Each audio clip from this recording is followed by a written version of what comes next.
चलिए दोस्तों, एक बार फिर से जानते हैं उत्तर प्रदेश के मुख्य समाचार, ताज़ा और बड़ी खबरों को। लेकिन उससे पहले आपने इस वीडियो को लाइक नहीं किया है तो प्लीज अभी लाइक करें, क्योंकि सारी खबरें आपके एकदम काम की है।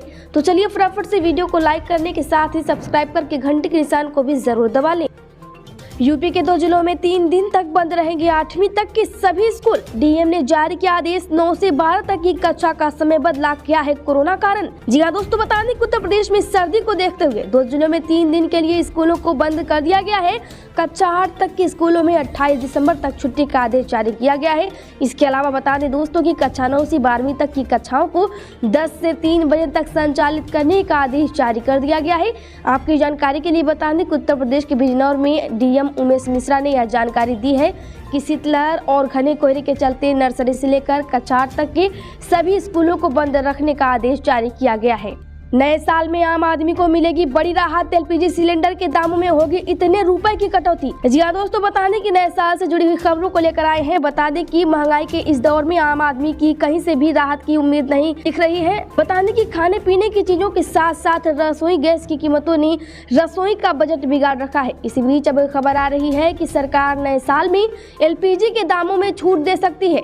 मीडिया रिपोर्ट्स की माने तो सरकार नए साल में एलपीजी सिलेंडरों पर 150 रुपए तक की कमी का ऐलान कर सकती है। हालांकि अभी तक इसका कोई आधिकारिक ऐलान नहीं हुआ है। ऐलान होने के बाद हम आपको पूरी जानकारी देंगे।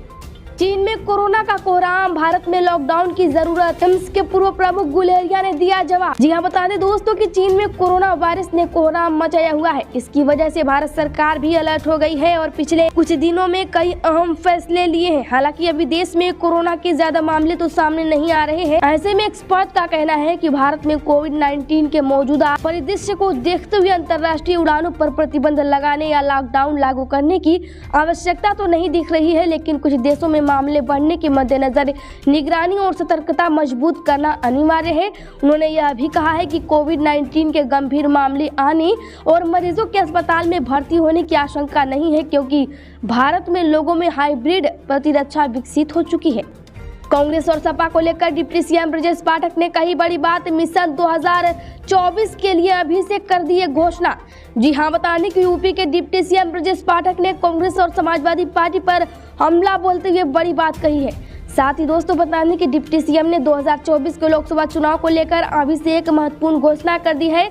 अखिल भारतीय विद्यार्थी परिषद गोरख प्रांत के 3 दिवसीय 62वें प्रांतीय अधिवेशन के शुभारंभ पर आज देवरिया पहुंचे डिप्टी सीएम ने विपक्ष पर जमकर हमला बोला। उन्होंने कहा है कि कांग्रेस ने अपने शासन में देश को जिस तरह से लूटा, देश भ्रष्टाचार का अड्डा बन गया है। उस समय भ्रष्टाचार की दर्जनों कहानियां पूरी दुनिया में प्रचारित हो रही थी। उत्तर प्रदेश के बुलंदशहर में ईसाई धर्म अपना चुके 100 से अधिक लोगों की हुई घर वापसी, मंत्रोच्चारण के साथ की गई पुष्प वर्षा। जी हाँ, बता दें कि उत्तर प्रदेश के बुलंदशहर की खुर्जा में बजरंग दल ने ईसाई धर्म अपना चुके 20 परिवारों के घर वापसी यानी फिर से हिंदू धर्म अपनाने पर कार्यक्रम आयोजन कराया है। बता दें दोस्तों कि इन परिवारों को मंत्रोच्चारण के साथ पुनः हिंदू धर्म में लाया गया। वहीं मिली जानकारी के अनुसार नगर पालिका परिषद में सफाई कर्मी संघ के अध्यक्ष और भाजपा कार्यकर्ता सोनी वाल्मीकि ने यह जानकारी दी है। चाचा शिवपाल का साथ मिलते ही अखिलेश ने बनाया बड़ा प्लान, मध्य प्रदेश में विधानसभा की सभी सीटों पर चुनाव लड़ेगी समाजवादी पार्टी। जी हाँ, बता दें दोस्तों की बड़ी खबर सामने आ रही है। दरअसल मैनपुरी लोकसभा चुनाव के बहाने चाचा शिवपाल सिंह यादव की पार्टी में वापसी होते ही सपा मुखिया अखिलेश यादव ने बड़े प्लान पर काम शुरू कर दिया है। दरअसल अखिलेश अब मुलायम सिंह यादव की तरह पार्टी को यूपी के बाहर दूसरे राज्यों में भी मजबूत बनाने की कोशिशों में जुटेंगे।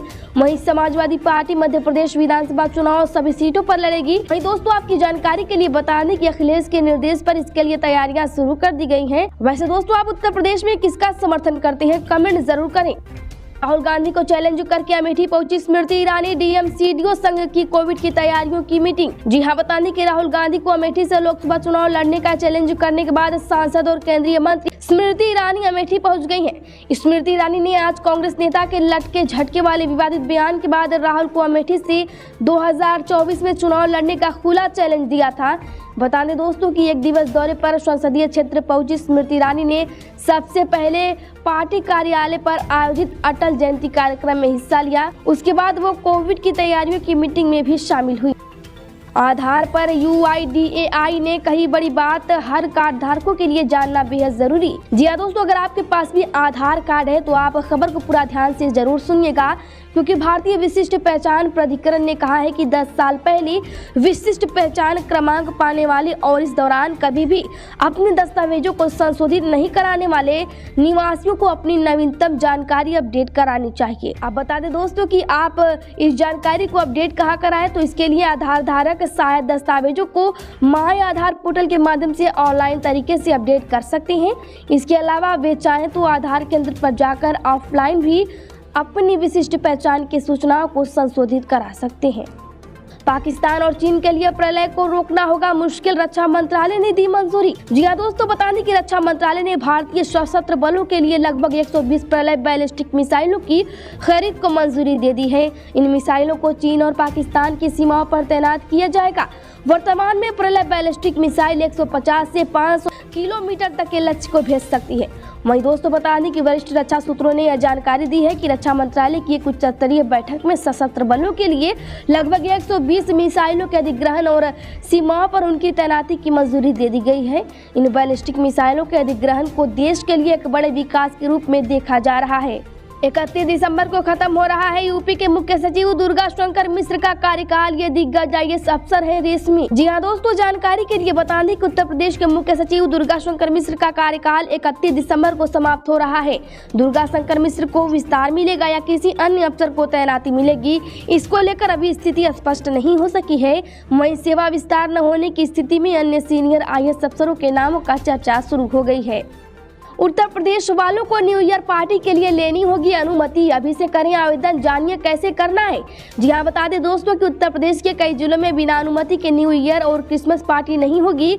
किसी भी पार्टी में भाग लेने वाले व्यक्तियों की संख्या की जानकारी देनी होगी।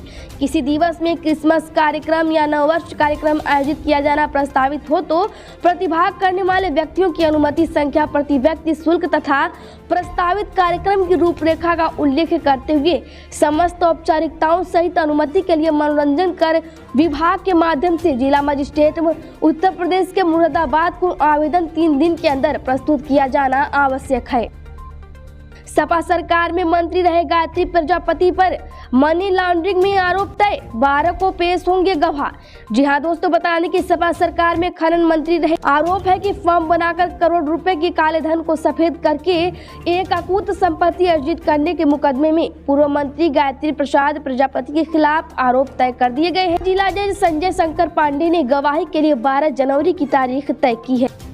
कोरोना को लेकर स्वास्थ्य विभाग की तैयारियां, पॉजिटिव मरीज के लिए 40 बेड आरक्षित। जी हां, बता दें कि उत्तर प्रदेश में कोरोना वायरस के मुकाबले की तैयारी स्वास्थ्य विभाग ने तेज कर दी है। राजधानी के 2 अस्पतालों में संक्रमितों के लिए बेड आरक्षित कर दिए गए हैं। करीब 40 बेड आरक्षित किए गए हैं।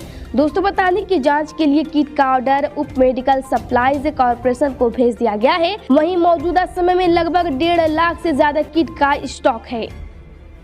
आजम खान पर एक और बड़ा एक्शन, जौहर ट्रस्ट से छीनेगा जौहर शोध संस्थान। सिर्फ 100 रुपए सालाना में दे दी गई थी करोड़ की प्रॉपर्टी। जी हाँ दोस्तों, जैसा कि आप लोगों को पता है कि भाजपा सरकार ने आजम खान के परिवार को पूरी तरह से बर्बाद कर दिया है, तो एक और खबर सामने आ रही है। दरअसल उत्तर प्रदेश सरकार ने सपा नेता आजम खान के जौहर ट्रस्ट से मौलाना मोहम्मद अली जौहर प्रशिक्षण एवं शोध संस्थान वापस लेने की प्रक्रिया शुरू कर दी है। इस बारे में शासन ने डीएम से रिपोर्ट तलब की है।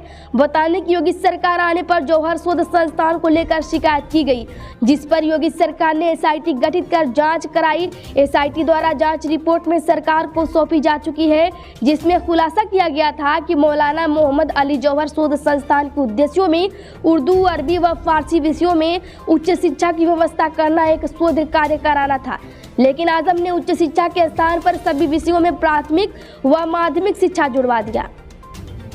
उत्तर प्रदेश में 8,500 मदरसों को मान्यता देने जा रही योगी सरकार। शिक्षा बोर्ड प्रमुख ने बताया बच्चों को होगा बड़ा फायदा। जी हां दोस्तों, बता दें कि उत्तर प्रदेश सरकार ने निजी मदरसों की सर्वेक्षण रिपोर्ट मिलने के बाद उत्तर प्रदेश मदरसा शिक्षा बोर्ड के प्रमुख ने यह जानकारी दी है कि एक बार फिर गैर मान्यता प्राप्त मदरसों को मान्यता देने की प्रक्रिया शुरू की जाएगी। मदरसा बोर्ड के अध्यक्ष डॉक्टर इफ्तिकार अहमद जावेद ने आज यह जानकारी दी है कि सर्वेक्षण में गैर मान्यता प्राप्त पाए गए करीब 8,500 मदरसों के लिए शासन के अनुमति से मान्यता की प्रक्रिया शुरू हो गई है। वहीं जावेद ने कहा है कि मान्यता मिलने से मदरसों के साथ साथ छात्रों को भी फायदा मिलेगा।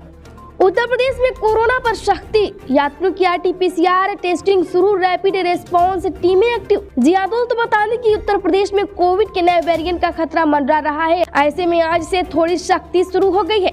एयरपोर्ट पर विदेश से आने वाले यात्रियों की रैंडम आधार पर RT-PCR जाँच शुरू हो गई है। साथ ही DM के निर्देश पर इंटीग्रेटेड कोविड कमांडर सेंटर को भी फिर से सक्रिय कर दिया गया है। बीजेपी विधायक सहित 10 नेताओं को 1 साल की सजा। 11 साल पहले कॉलेज में प्रोफेसर के मुंह पर पोती थी काली। जी हाँ दोस्तों, बता दें बड़ी खबर सामने आ रही है। दरअसल स्पेशल कोर्ट ने भाजपा विधायक राम दागोरे समेत 10 नेताओं को 1-1 साल की सजा सुनाई है। दोषियों ने 11 साल पहले छात्र संगठन ABVP में रहते हुए एग्रीकल्चर कॉलेज के प्रोफेसर के चेहरे पर काली पोत दी थी। चीन में कहर बरपा रहा कोरोना, प्रधानमंत्री मोदी भी चिंतित दिखे। देशवासियों से खास अपील। जी हाँ, बता दें कि चीन में कोरोना महामारी की सुनामी चल रही है। हालत यह है कि पिछले 20 दिनों में 25 करोड़ नए केसों से चीन में कोहराम मचा हुआ है। अस्पताल और शमशान फूल है। चीन में फैली कोरोना महामारी को लेकर प्रधानमंत्री नरेंद्र मोदी भी चिंतित है। साल 2022 के आखिरी मन की बात कार्यक्रम में भी प्रधानमंत्री मोदी ने इस बात का जिक्र किया है। बता दें दोस्तों कि साल भर की उपलब्धियों का जिक्र करते हुए PM ने हेल्थ सेक्टर से लेकर स्वच्छता अभियान और योग समेत कई मुद्दों पर बात की। तो कोरोना पर देशवासियों को स्पेशल नोट देना नहीं भूले। उन्होंने कहा है कि इस बार चूकना ठीक नहीं है। खबरों में आज के लिए बस इतना ही। जानकारी अच्छी लगी हो तो वीडियो को लाइक करें, ज्यादा से ज्यादा लोगों में शेयर करें। खबर को पहली बार देख रही हो तो चैनल को सब्सक्राइब कर साथ ही घंटे के निशान को जरूर दबा लें। धन्यवाद।